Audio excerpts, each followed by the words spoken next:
webinar on endowment structure and how it can benefit your Episcopal congregation, diocese, or related entity.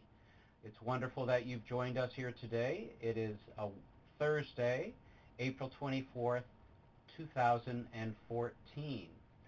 And so one note, though, about this webinar is normally this webinar is actually for a select group of people, which are our endowment pooled accounts.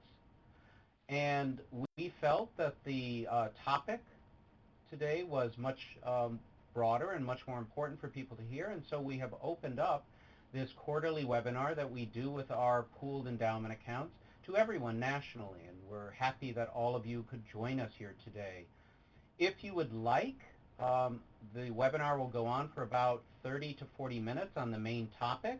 If you would like to stay on and also listen in on State Street's report about our first quarter results and learn more about investments in the first quarter, you are certainly welcome to stay on if you wish. If not, you can certainly end the webinar.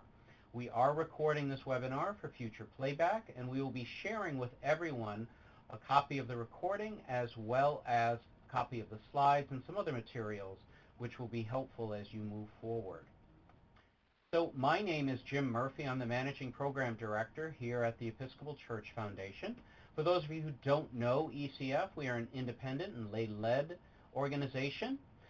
We only serve the Episcopal Church. We serve the Episcopal Church in all of its parishes, dioceses, and related organizations all throughout the country. We do that to fulfill our mission of empowering congregations and leaders with best practices and tools to help them accomplish what God has called them to do in their own particular circumstances. Do that in two main areas: our leadership resources area, where many of you may already be aware of our Vital Practices site. That's also where you can listen to recorded webinars. You may also be aware of many of our different publications, which our leadership resource area puts out. I'm in charge of our financial resource area, where we are able to help any Episcopal congregation, diocese, or related entity if they need that assistance in the form of a capital campaign where we can work with you on a sliding fee scale. We're also the main resource for the entire Episcopal Church in the area of planned giving. And you may well have seen my ugly mug in the past talk about planned giving, and you're certainly welcome to listen to any of our planned giving webinars and contact us about that. We also have a fantastic endowment management area where, for free, we can assist you in putting together your endowment and gift acceptance policy. And that's, of course, what Ken and Lynn will be talking about today. We also, as we'll conclude, as I've previously mentioned, we'll conclude this webinar with talking about how you can invest those funds. We have a wonderful investment program which is very high quality and low cost, which is available to you if that is something that you need. And the end of our webinar today, if you'd like to stay on, we'll be doing a first quarter update for all of our pooled accounts. So without further ado, I'm going to turn the floor over to Ken Quigley, and I'm going to disappear and mute myself so that I can work on things from behind the scenes. So take it away, Ken. Thank you, Jim, and thank you all for being here. It's good to see names I recognize, people that I've been with on the road. I do a lot of travel, and I enjoy meeting and talking to churches across the country. Just to give you context here, this is, as Jim said, this is the regular quarterly webinar for the pool accounts. Our overall program has about 180 churches and dioceses and Episcopal churches, dioceses, schools, and organizations in it. Of the 180, about 30 of them are what we call the custom accounts, that they're over $1 million, and they have a customized solution or investment option. And then those that are under $1 million invest in the ECF pooled funds, and that's about 150 accounts. All total, the collective net asset value of the funds that are managed through ECF is about $132 million. So today we're putting those two together. There's a lot of interest in endowment structure, and even for those churches that are currently part of an investment option with us, I think it's instructive to hear the conversation around structure of endowment and the importance of operating principles. So stay with us. We will get to the performance reports of the first quarter in a little bit, and we'll hear from Dennis Dwyer, our portfolio manager at State Street. First point I want to make is endowments are increasingly important to Episcopal churches. I think you can agree to that. I can attest to that with the number of calls I get every day, the number of emails that come in asking questions, seeking particularly in the endowment structure documents. And one of the things we do provide churches, and very actively do this, is we send the endowment documents, which are a template of structure documents, to Episcopal churches, and then I'm happy to work with you individually as you shape those to your particular church's needs. I will read, comment on them.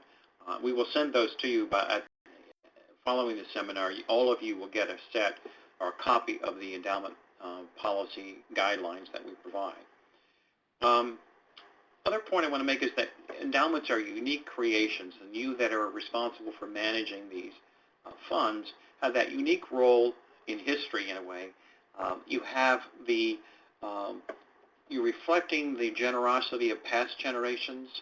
You're dealing with spending in the current years for the current needs of the parish, and you're preserving and growing the endowment with a vision to the future. So you really take in this whole perspective, and it gives you a unique role in the church. Those who are responsible for endowment and the long-term assets of the church, I think you play a very important role, and more so as time passes. First question we want to raise, and the first question I raise with any church that comes to me about an endowment investment, is why do you have an endowment to begin with? What's the point? I was at a church in Florida not long ago, and they were planning to have a capital campaign for several things, but one of the main things was endowment funds. And when I began to ask questions to the group, I said, well, okay, why do you want to have an endowment fund? I mean, there's got to be a reason. And that the church had a difficult time articulating that. They were a larger church. They felt they should have an endowment fund. Of course you should have one. We're a big congregation. We need an endowment fund. But then what are you going to do with it? Was the question they had trouble answering, because they really didn't need another stream of revenue, or they didn't know what they would do with it if they did have it. So very interesting question at the outset. And not only at the outset, but I would encourage churches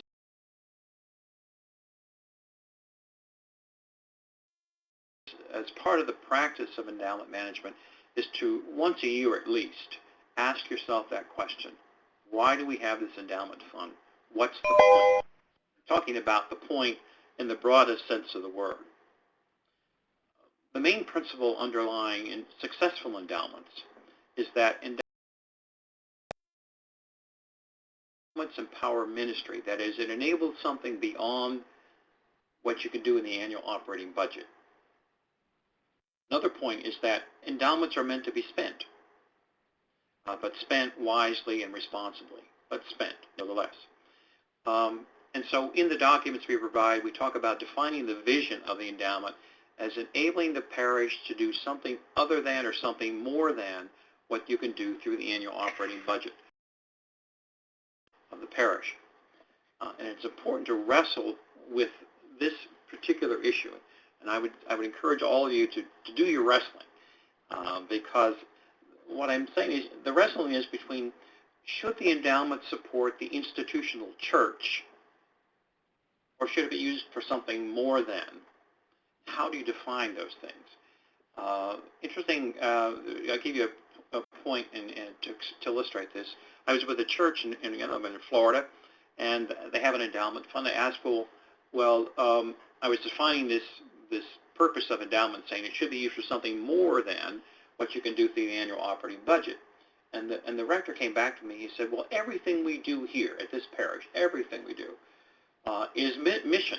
Our whole purpose of being is mission. So therefore, any money we spent on electric or the rector's salary, on the parking lot, on whatever, all of that's part of our mission. Therefore, we simply put the endowment revenue as a line item in the budget. And I would disagree with that. I would think it's a rather sterile, narrow vision that doesn't get a lot of excitement about what could be done. And the other story I would say was I was with a church, or heard the story of a church. They came to the Consortium of Endowed Parishes in Atlanta. This is Trinity in Indianapolis. This church has about $23 million endowment. And they were having trouble figuring out how would you encourage someone to give to a $23 million endowment. Because there's a particular reason why churches, there's a reason for the church to have the resource, but it's also important for the parishioner to have the opportunity to make a legacy gift to the church. So they wrestled with this. They had a long discussion about what the purpose of the endowment fund was. And they came up with a solution that was kind of unique. That is, they said, as a church, we need to have the institutional church in place. So a portion of that money certainly needs to support the operation of the church, but that a portion of it needs to fund that vision of what we could do beyond.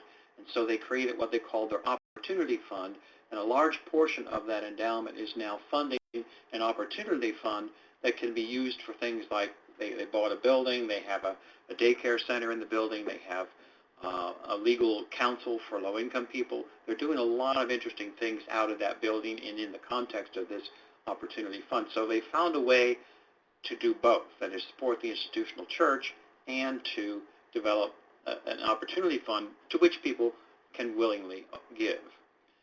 But I would say if the only purpose of your endowment is to support the annual operating budget of the parish, it's going to have a corrosive influence on the church. And I would encourage you to think of something broader than that in terms of defining your mission, because the more mission-oriented the endowment fund's purpose, I think the more attractive it will be for legacy giving. I talked about respect for the past, vision for the future. The sin of not having one. Think of it this way. You commit two sins at once, basically. One is by not having an endowment fund or not having a well-structured endowment, you're depriving your church of precious resources for ministry for now and in the future.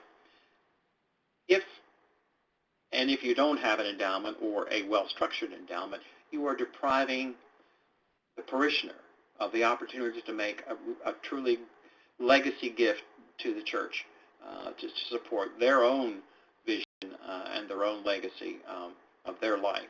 So you commit two sins at once. You deprive the church of resources, and you deprive the parishioner of an opportunity.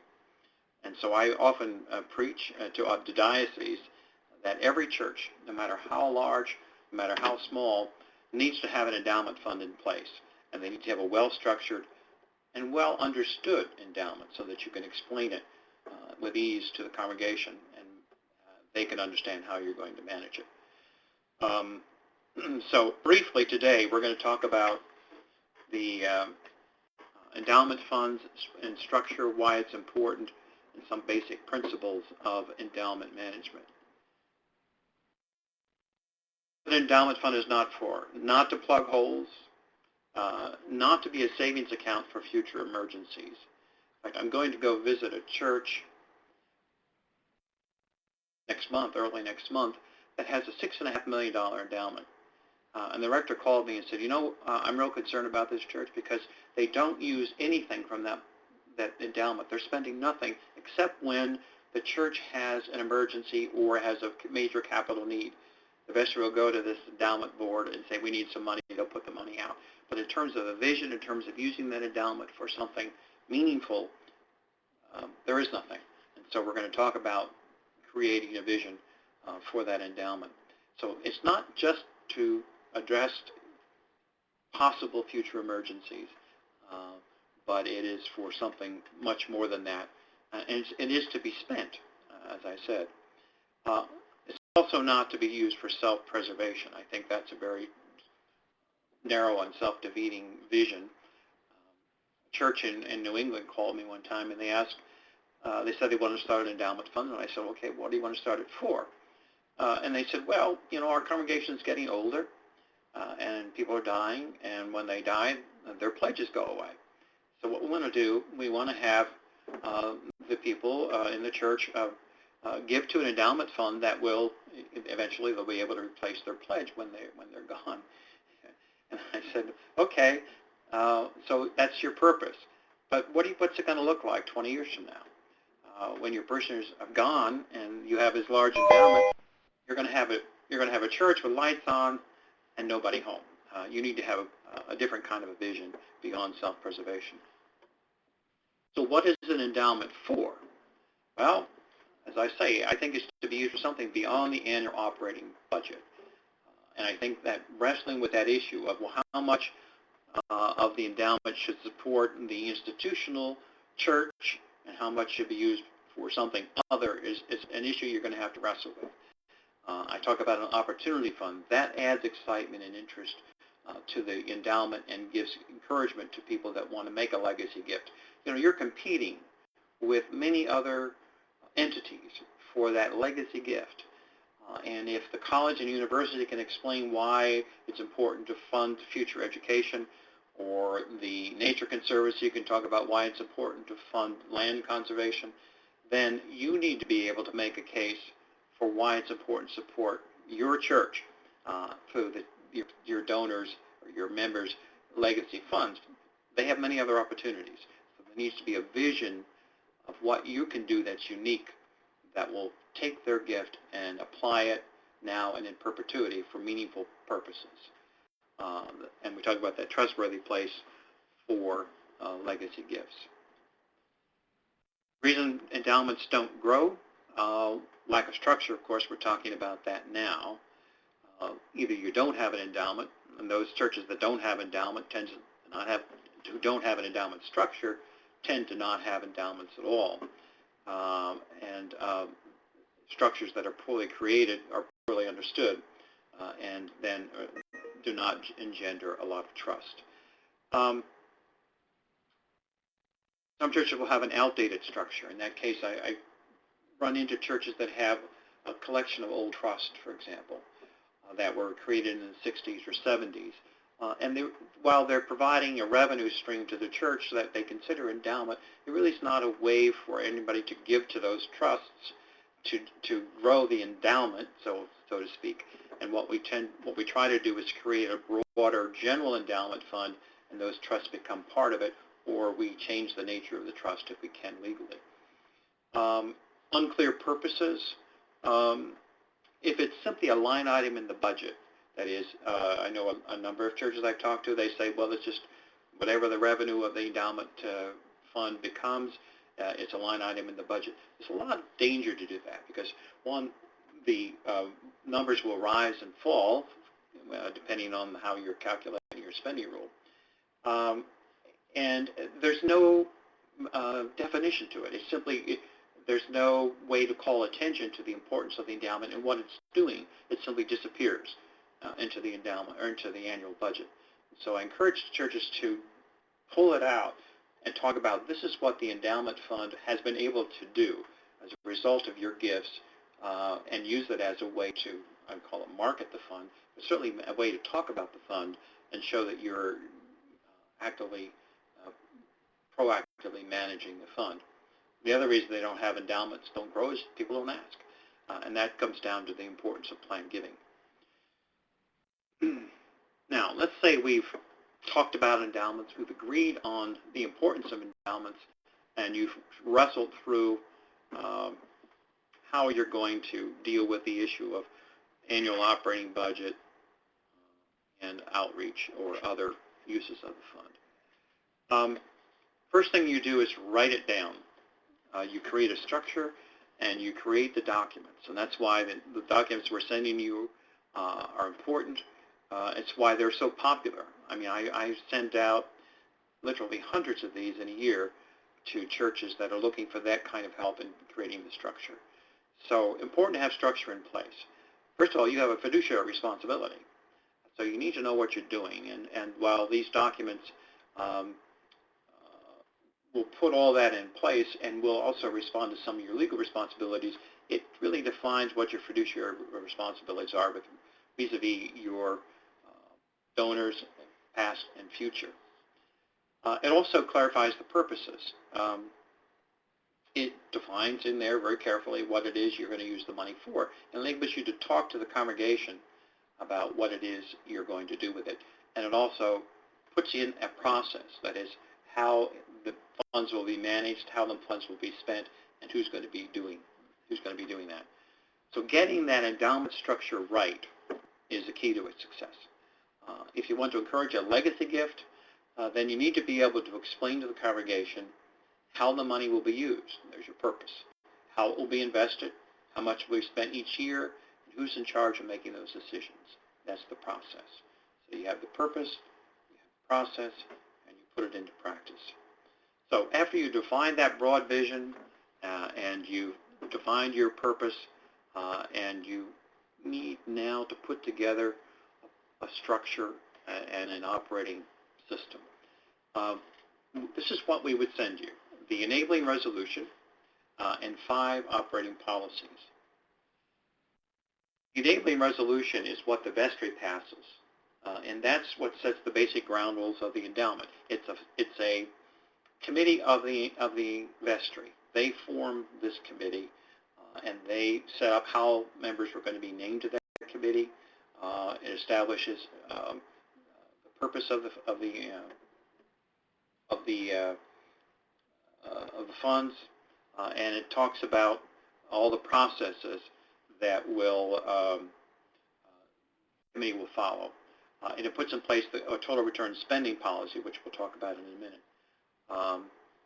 It also talks about protecting the corpus of the funds over the long term, and the intention of the vestry to manage to want these funds managed in perpetuity. That's the whole point of having an endowment fund. So the enabling resolution establishes the purpose, who's in charge, the intention of perpetuity, how the funds are going to be dispersed, and how you would change the rules if you need to change the rules. So that all happens with the endowment committee, or with the vestry. Then the endowment committee is charged with developing a series of policies. Now, oftentimes these are put together at the same time. And I'll just mention these briefly as to what these 5 policies are. One is an investment policy statement. It's very important that you have this in place from the outset. What it does is it guides the committee in terms of making decisions around their investments, whether you're going to invest, how much you're going to invest into equities versus fixed income, what kind of equities or what kind of assets you would not invest in, what kind of fixed income, what level of quality do you want to establish. All those basic decisions around investments are defined in this policy. And again, we give you a sample to start with that you would share with your investment advisor to give them guidance. And it really defines your risk tolerance, your time horizons, your income needs, those kind of things. It's important to have, particularly in times of great volatility, when people get scared or look for a great opportunity to get off the beam and do something rather radical. This really sets the parameters of what is acceptable. The second policy we talk about there is disposition of bequest policy. And this is what happens if a church receives a bequest. And it defines if it's restricted to, if it's given to the church, if it's given to the endowment fund, and what the difference is. There's a designated gift policy, which sets a minimum if a donor wants to restrict the gift to a particular purpose. You don't want to have a lot of little gifts that are defined in purpose. Your treasurer will bless you now and for the next 20 years. It also sets up a spending rule, and what we recommend is a total return spending policy. And that is, you take a rolling average value of the fund over a period of time. Usually, if you have a 3-year history, that's what we recommend. And then you apply a percentage. The percentage will be somewhere usually between 3, 4, or 5% of the total net asset value. And that's how much would be available for expenditure in the coming year. So the investment committee would say to the vestry, okay, vestry, as of September 30th, we established the value of the fund at $100,000 on average over the last 3 years, and we're going to apply a 4% spending rule. So vestry, you have 4% of $100,000, you have $4,000 available for expenditure in 2015. And that's what the vestry then would have to use and they would then apply it to the purposes we all agree upon. And it's the vestry's decision as to which purpose gets how much. It's not the endowment committee. They simply say how much is available in order to protect the corpus. And the last one is gift acceptance policies, which are the just guidance, really, to the endowment committee as to how to deal with non-cash gifts. Gifts like real estate, insurance,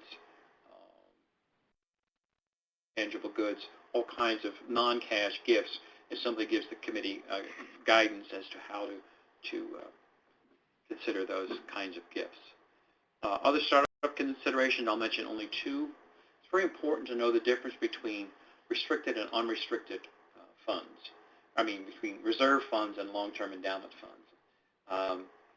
Reserve funds are often those that are short-term, that is, you have a fund set aside for the organ or for kitchen repairs or for some specific project, which you know at the end of which all that money is going to be spent for that purpose.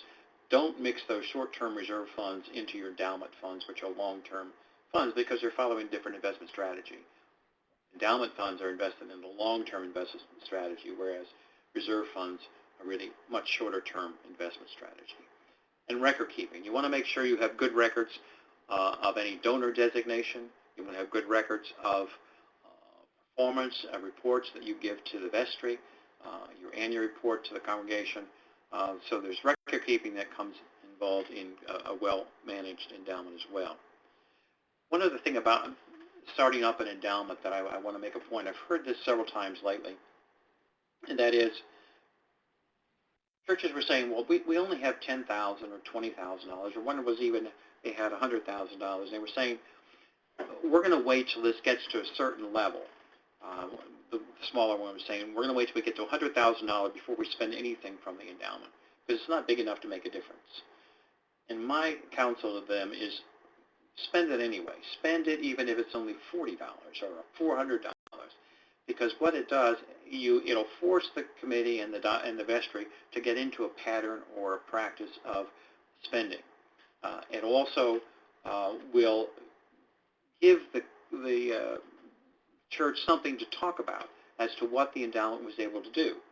So if you're able to spend money for something, albeit small, you can use that to say, look what we could do. This is what we were able to do. This is what we could do, and use it as a marketing tool for the endowment to encourage others to consider making a gift. Jim, how am I doing on time? Are there any questions at this point? Okay. Any questions, type them in. Doing fine on time, Ken. I think you should just keep on going. I've have the floor open to questions, so if anyone does have questions about this, they can type them into chat. Ken, if I may throw in one other thing, and I'm also curious if Lynn might have another word to throw in. When it comes to endowment and gift acceptance policies, as you know, I do a lot of work in planned giving throughout the country, and it is so important to have these policies in place, as you've already mentioned, because what they do is they really do build up a sense of trust and confidence in the leadership of the parish or in the leadership of the diocese, and help donors to know and understand things better so that they're more willing to make a gift. One other quick comment I will make is that when it comes to gift acceptance policies, those can be crucially important, because what they are doing is they are guiding the donor, so the donor has a better sense of how best she, and it is quite often she, can make a gift to the parish. But secondly, it also affords tremendous amounts of guidance to the leadership of the parish, because sometimes the leadership of a parish should say no to a gift. And it's much easier to say no to that gift of the gas station, that gift of the hotel share that you have through your vacation club, when you have things in writing, than it is when you don't. So I just wanted to add that as an extra thing. And Lynn, did you have any other comment you wanted to share? Well, I think just one thing that Ken was talking about with the documents that is so important, and I'm not a lawyer.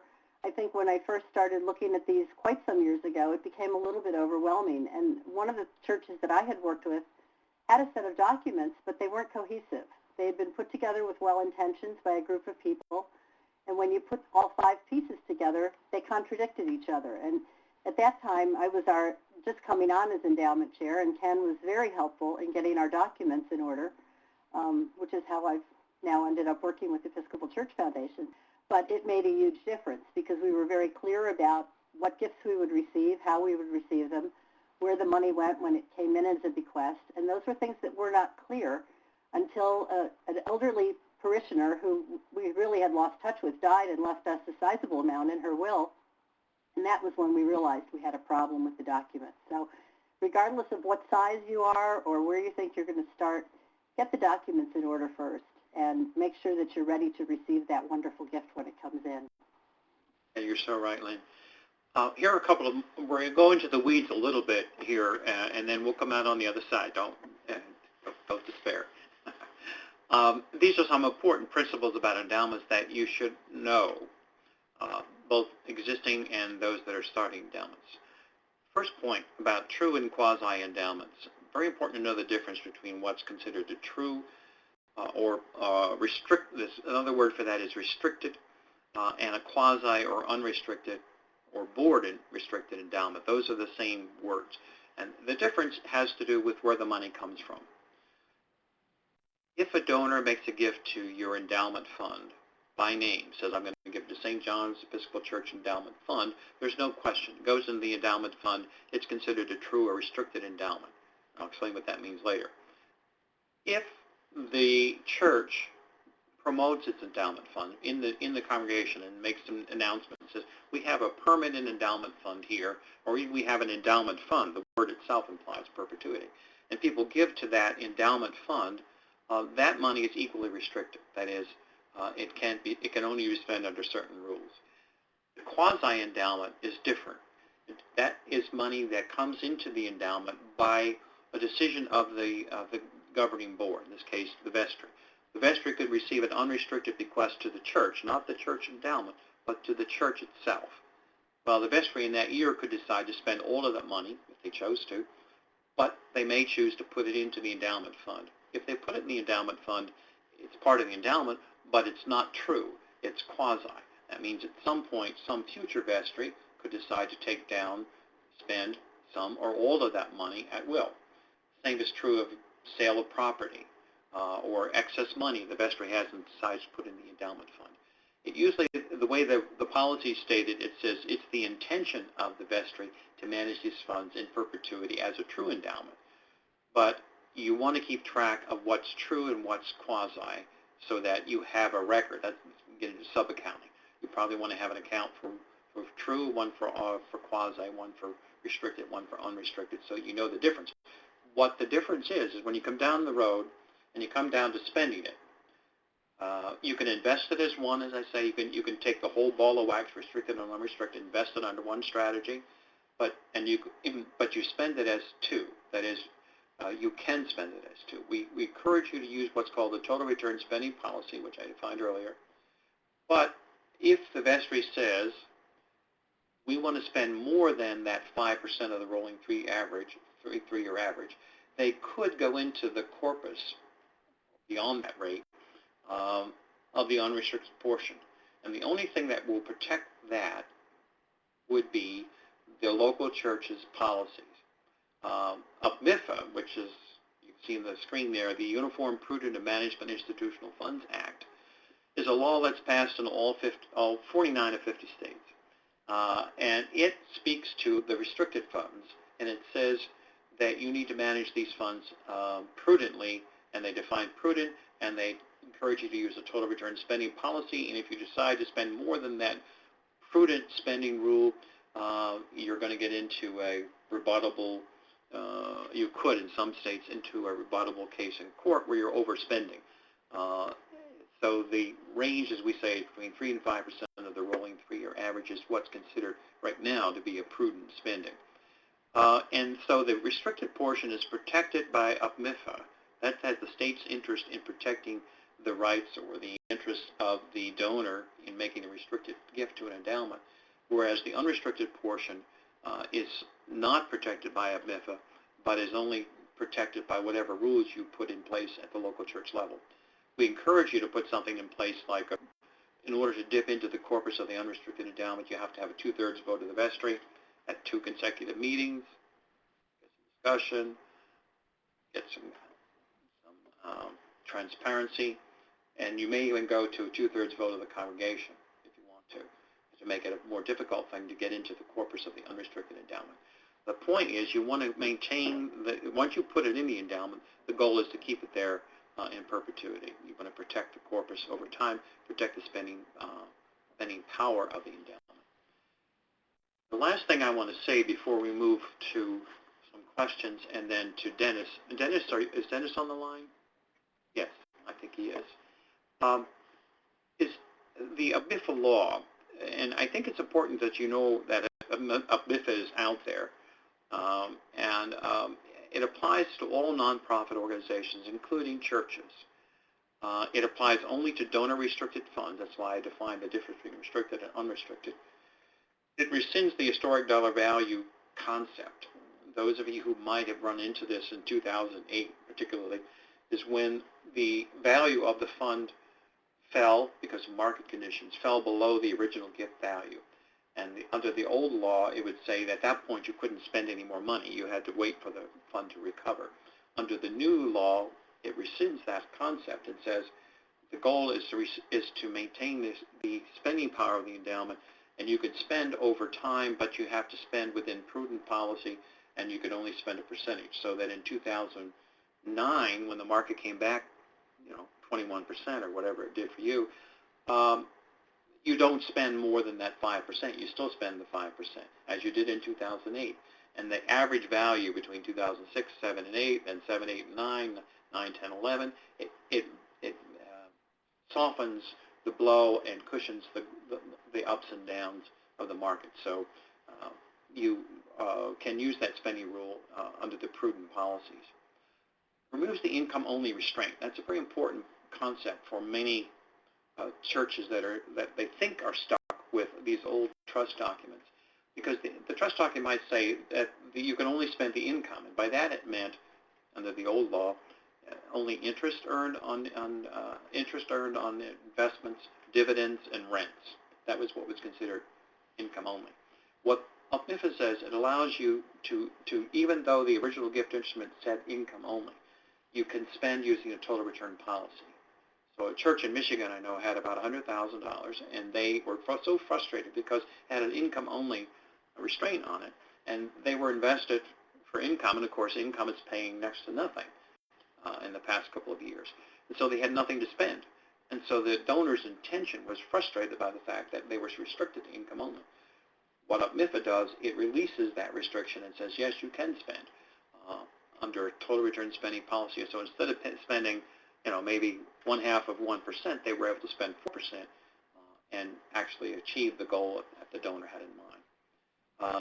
And I would encourage churches to look up the UPMIFA law where you have a chance to. You can go online and go to UPMIFA.org, www.upmifa.org, and you can see the summary of the law, and you can look up the law in your particular state, how it applies to you. In some cases, it's fairly arcane and legalistic, but if you have the patience to go through it, it will end up giving you some good principles to manage endowment funds. And I encourage churches to use the UPMIFA principles on both the restricted and unrestricted portions. It relieves you having to figure out whether you're doing it correctly for one or the other. But it's just good policy. So I would encourage you to look at that. Finally, I want to go to the last point on here, investment options. We've talked about reserve versus endowment funds, record keeping, sub-accounting, but investment options. And here I'm going to move into what investment options are available through the Episcopal Church Foundation. Those of you who are on this call have other options, of course, to you. All of you do. Some dioceses have investment funds. You have been muted. Your microphone has been turned on. Okay, I'm back. um, you have the option of investing with a DOS investment pool in some cases. You have an option of going to a local brokerage, a local bank, we offer an option. The option we provide through State Street Global Advisors in Boston. And Dennis, I hope is on the line. Dennis, you there? Are you there, Dennis? We're getting Dennis on in a second. His audio is not working. Okay. We have the option, as I mentioned earlier in the call, of investing at the aggregate level in the custom accounts. If you're over $1 million in assets, you can be fully customized, meaning we'll have a professional portfolio manager at State Street work with you, develop your individual investment policy statement, and then manage those funds to that policy within the targets and ranges that are set, within the parameters, whatever you've established for your church policy individually. For those churches that have less than $1 million, you have the option of investing in the ECF pooled funds. And these are collectively, they're managed by State Street, but they are available in two ways. You have a growth fund and you have an income fund. The growth fund is comprised, let me go to that slide. Jim, can you put up the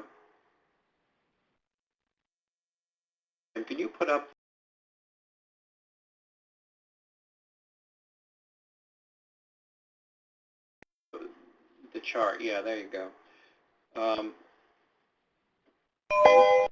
This will give you a sense of the composition of the funds.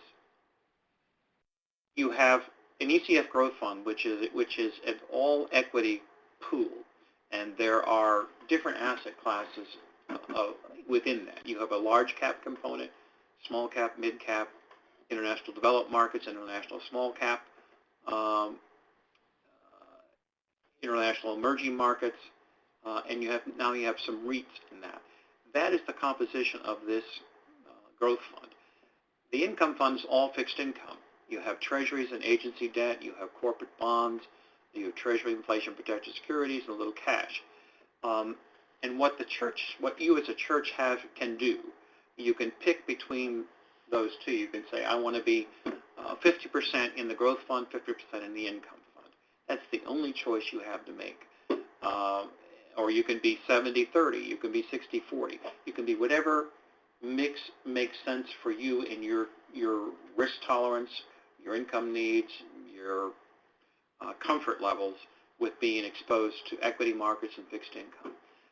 And these asset allocations that you choose, we help you think those through, but ultimately it's going to be the church's choice.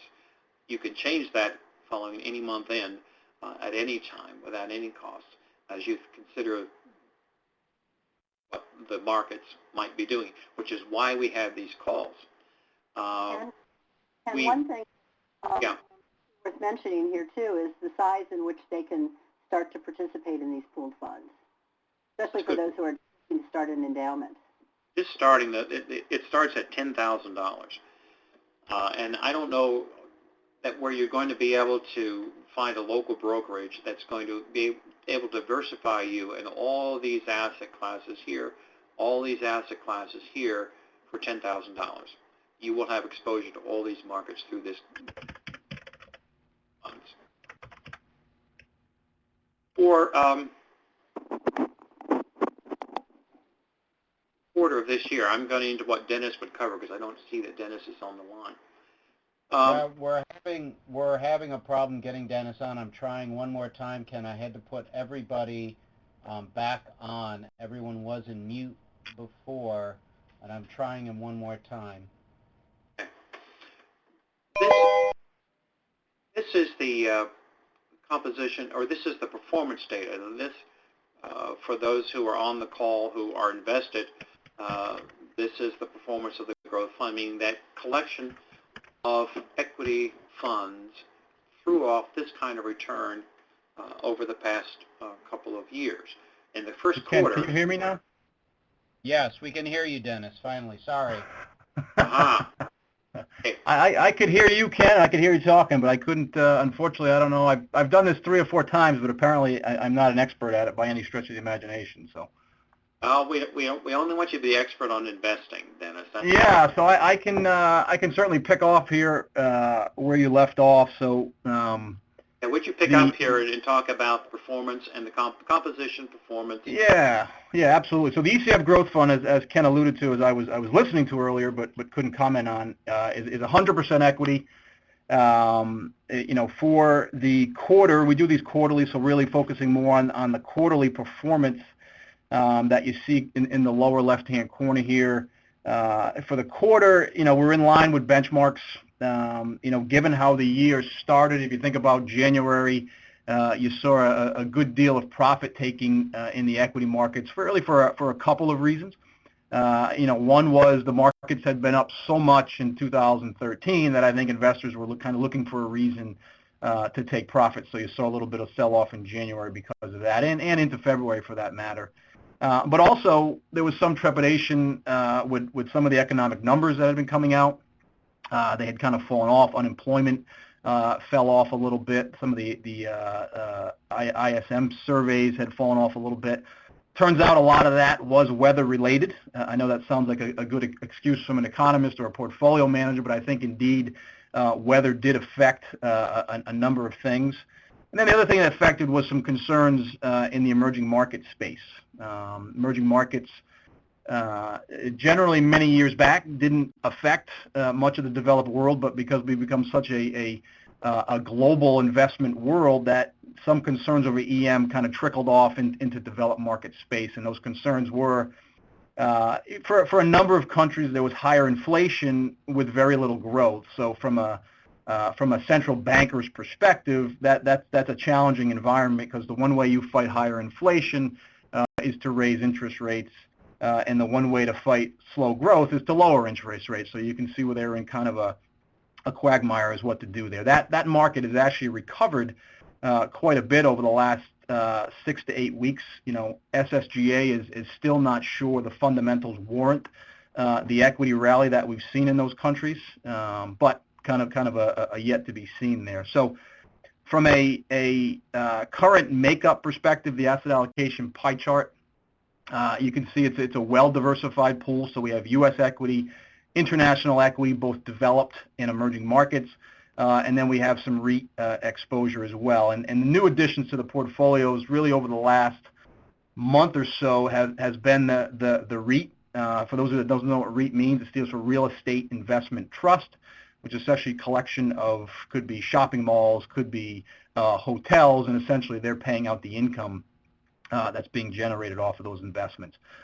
Those were hit very, very hard in 2013, as they are very capital-intensive business, simply meaning they need a lot of money to succeed and to run their business. So the fear was interest rates were going to spike in 2013 and beyond, making it more difficult for REITs to get financing. Turns out that the markets have reacted quite favorably to tapering. The interest rates have really been range bound, meaning they get to a certain point and then they rally back to that 2.5. So really between 2.5 and 3%, the 10-year has kind of stayed. So that has been a support for REITs. It's really been the best performing asset class so far year to date, up about 12-13%. And since we added it, probably early March, mid-March, it's been up close to 5%. So a nice addition to the portfolio there. And then the other addition we made was the International Small Cap ETF. And for those of you that were on the call last quarter, you know that we have an affinity for the Eurozone right now. The Eurozone is the France, Spain, Italy, and Germany, and those types of areas where they're emerging from a recession. Yes, there are still some headwinds there, but we think there's attractive valuations. We think the sovereign bond yields, essentially that means what those governments can borrow in the market at, have continued to come in, which makes it more supportive for growth. And they also have a central bank that's really willing to act and to try to stimulate those economies. And we're starting to hear more and more of that over the last few weeks that the ECB is really ready to stop talking and really do something from an implementation perspective. So, go ahead. I'm sorry. Just look at the performance of this fund over the past couple of years. I mean, what drove it so much? Last year, actually, it's been up consistently. Yeah, no, it's been, I mean, it's a good point, Ken. I think despite, if you were to just read the headlines every day, the Wall Street Journal or your local paper, I think you would view, boy, equities probably haven't done that well. We've had over the last 5 to 10 years, we've had a credit crisis, we've had a European debt crisis, we've had tsunamis, we've had geopolitical issues, and equity markets have been incredibly resilient over that time. I think you look at the U.S. equity market, for example, that 3-5-year returns are double-digit returns, and I'm not sure too many people would have expected that, given the level of what I call headline risk in the markets. When you start thinking about relative performance, and that's that portfolio return relative to its benchmark, really what's driven us there has been overweights to U.S. equity, by and large. That's the large cap side, and more recently overweights to international for all the reasons that I had just mentioned a few minutes ago. So that's kind of where we stand from a positioning perspective, is still overweight U.S. large cap, still overweight international developed. And when I say international developed, that's really more of the developed world, the countries that I spoke of. That includes the UK, that includes Japan, all countries that are non-emerging market countries. So we do continue that underweight to emerging markets in the portfolio. So moving ahead, so that's the growth pool. So that's really your source of growth within your endowment portfolio. And then on the flip side of that, really kind of the anchor to the portfolio, or the more defensive positioning, is your ECF fixed income fund. And this is made up of a variety of different bonds. The one thing that we believe very strongly in certainly is diversification. So when you look at this, you can see we have corporate bonds in the portfolio. We have U.S. government, that's both Treasury and agency security. We have TIPS, which stands for Treasury Inflation Protected Securities. And then we also have a high-yield bond exposure as well. And high yield is essentially those bonds rated below BBB. They generally have a higher risk of default, but they also pay out with that higher risk of default, generally becomes of higher returns. And when you're in an economic environment that we're in now, that risk of default is certainly lessened quite a bit as interest rates have remained relatively low. From a performance perspective, at least on the near term, looking at that quarter number, again, this is why you have a diversified portfolio, and I think the quarter number, really the month of January and parts of February speak to that, where your equity markets struggled a little bit, but the fixed income markets, provided that defensive protection for you, provided some of that downside protection for your portfolio, and we're up pretty solidly in January and February, and some of that return has been given back end of February, middle of March here, but by and large, it really speaks to the fact that, you want to have diversified portfolio.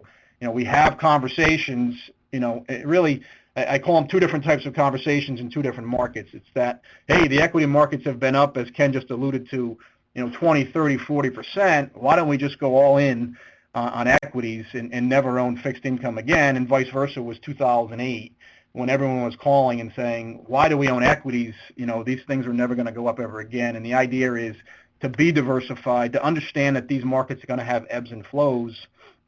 And yes, you can make short-term, you kind of hear a negative connotation about market timing, or we could call it tactical asset allocation. You can make those decisions near term, but by and large, you stick with that long-term strategic asset allocation, and good things will happen if the asset allocation is invested properly for your risk tolerance and your payouts and your time horizon. So from just a quick positioning perspective on the fixed income fund, we are short duration. So for those folks that aren't familiar with the term duration, that essentially measures the interest rate sensitivity of a bond to a rise and fall in interest rates. And as we anticipate interest rates rising, we want to keep that duration relatively short in that 3.22 is on that short to intermediate perspective. So we've maintained that.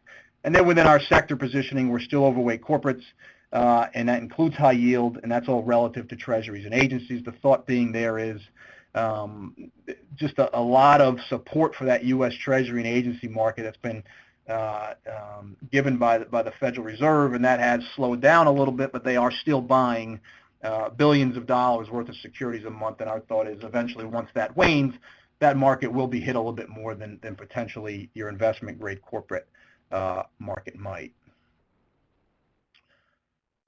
So jumping ahead, I went the wrong way here, sorry. So kind of looking at some hypothetical returns. So really all we're doing here is taking the growth pools and the fixed income pool and blending them at, so the first one is 70% growth fund, 30% ECF fixed income pool. That gives you a hypothetical return stream. So this might not exact, so if you're 70-30, this might not match exactly what your return is, but it's going to be pretty close.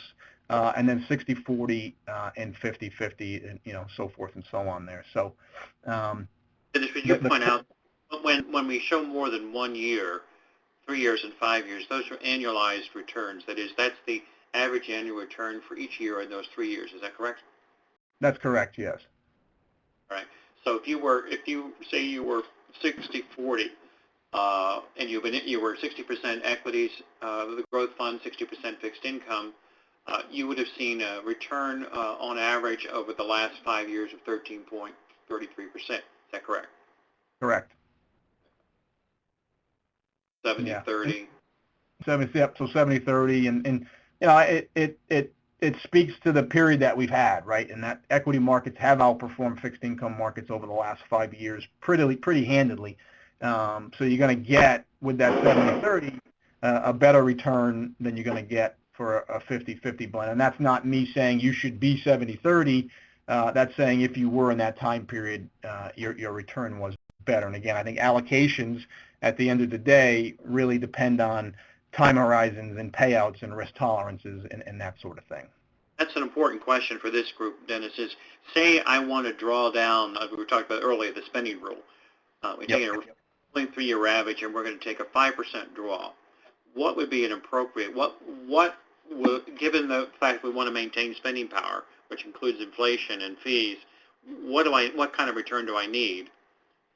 That's a good question, Ken. I think, unfortunately, we're in a very, very low interest rate environment. I think everyone is well aware of that. That has been very supportive for equity markets, but unfortunately, it doesn't do well for fixed income markets. So I think if you want to hit that 5% payout, you factor in inflation and potentially fees on top of that, to get in that 6 to 7% payout range, you probably got to take on, more risk in your portfolio, anywhere from 65 to 70% equities.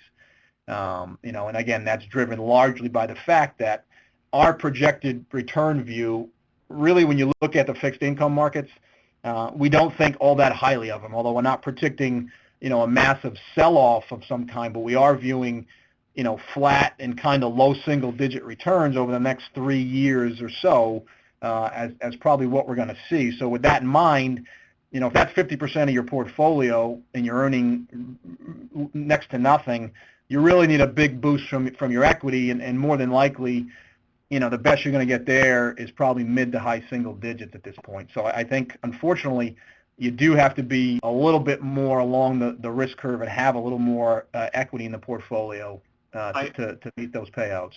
Either that or reduce the payout. It certainly reduce the payout if that's possible, yeah. 4% if you can, or 3%.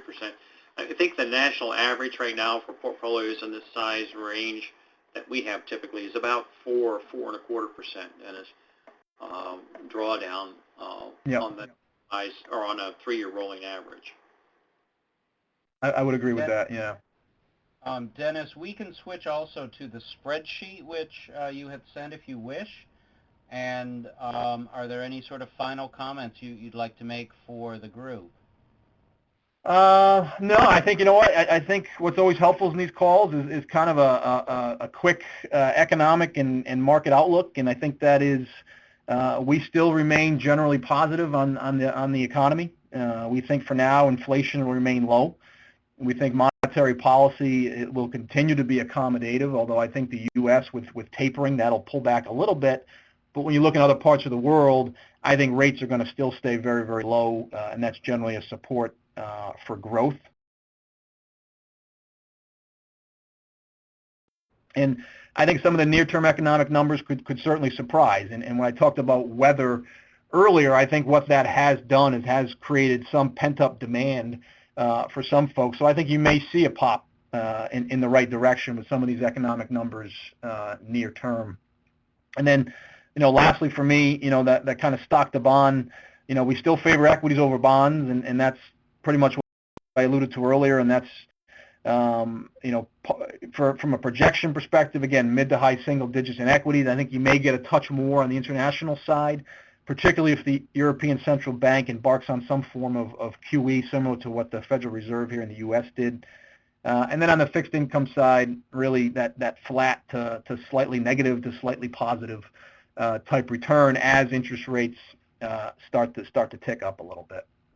But you don't advocate getting out of fixed income entirely, right?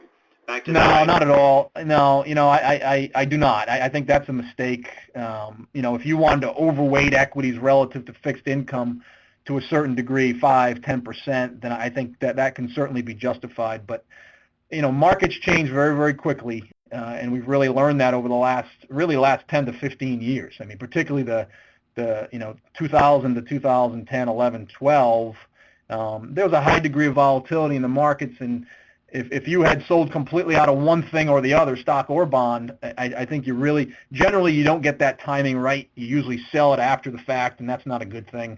If you have the foresight to foresee one of these crises that may hit, then that may warrant larger moves. But I think set that long-term strategic target, make some small-term adjustments around it if needed, but I wouldn't stray too far from it. One thing I would mention about procedurally, for the pooled accounts, all transactions occur following month end.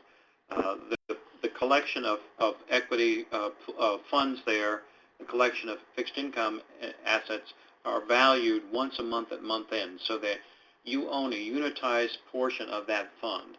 And so we don't know the value of your unit value until month end when it's valued.